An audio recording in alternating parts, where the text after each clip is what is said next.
દર્શક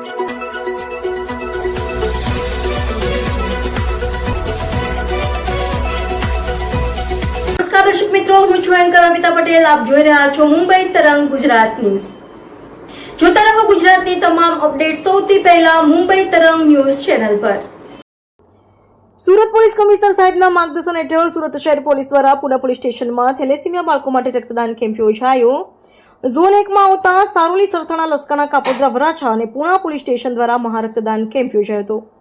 થેલેસીમિયાગ્રસ્ત બાળકો માટે આ રક્તદાન કેમ્પ યોજાયો હતો. આ રક્તદાન કેમ્પમાં વધુમાં વધુ લોકો બ્લડ ડોનેશન કરે તેવી અપીલ સુરત પોલીસ દ્વારા કરવામાં આવી હતી. થેલેસીમિયા બાળકો માટે રક્તદાન કેમ્પમાં Surat Raktadan Kendra, SMIMER blood bank, civil blood bank, Lok Samarpan Raktadan Kendra, Sardar Patel blood bank અને કિરણ હોસ્પિટલ બ્લડ બેંક, કુલ 6 બ્લડ બેંકનો સાથ સહકાર પોલીસને મળ્યો હતો. રક્તદાન કેમ્પમાં સુરત શહેર પોલીસ તેમજ સુરત શહેરના નાગરિકોએ મોટી સંખ્યામાં રક્તદાન કરી થેલેસીમિયાગ્રસ્ત બાળકો માટે યોગદાન આપ્યું હતું.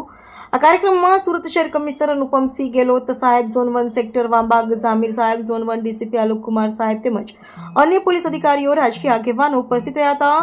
ઉપસ્થિત રહેલા તમામ મહાનુભાવોનું સુરત પોલીસ દ્વારા સન્માન કરવામાં આવ્યું હતું. રક્તદાન કરનાર તમામ દાતાશ્રીઓનું સન્માનપત્ર આપી સન્માન કરવામાં આવ્યું હતું. રિપોર્ટર વિજય મકવાણા, મુંબઈ તરંગ ન્યૂઝ, સુરત. સુરત શહેરમાં થેલેસેમિયાથી પીડાતા આપણા લગભગ 500 જેટલા બાળકો છે. એના માટે જો રજૂઆત પોલીસ પાસે થઈ હતી કે બ્લડની જરૂરત છે આ બાળકો માટે, એના ધ્યાનમાં રાખી આજે પુના પોલીસ સ્ટેશનમાં DCP zone 1 mister Alok Kumar એના નેતૃત્વમાં એના આવનાર તમામ પોલીસ સ્ટેશનના લોકો, જે વિસ્તારમાં લોકો રહે છે અને પોલીસના અમારા જવાનો, અધિકારીઓ સાથે મળીને 1500 જેટલા યુનિટનો જો આજે ડોનેશન કરવાના છે. જે કામગીરી ચાલુ પડશે જો અને થેલેસેમિયા એક એવા રોગ છે કે જેમાં સતત જો બ્લડ ડિસઓર્ડર વાળા રોગ છે. જો બાળકોને સતત જો બ્લડની જરૂર પડતી રહે છે અને એનાથી એના સારવાર થતી હોય છે.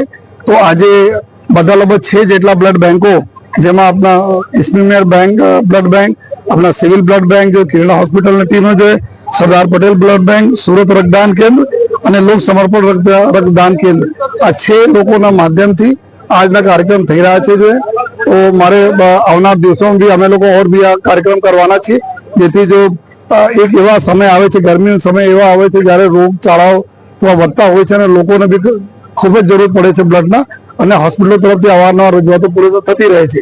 તો એના ધ્યાનમાં રાખીને આજના કાર્યક્રમ કરવામાં આવેલા છે. સૌપ્રથમ એવા તમામ અમારા દાતાશ્રી, તમામ બ્લડ ડોનર્સ અને તમામ એવા લોકો જો એના સાથે જો ડાયરેક્ટલી જોડાયેલા છે, એના હું ખૂબ આભાર માનું છું. એક એવા સારા કાર્ય બધા છે.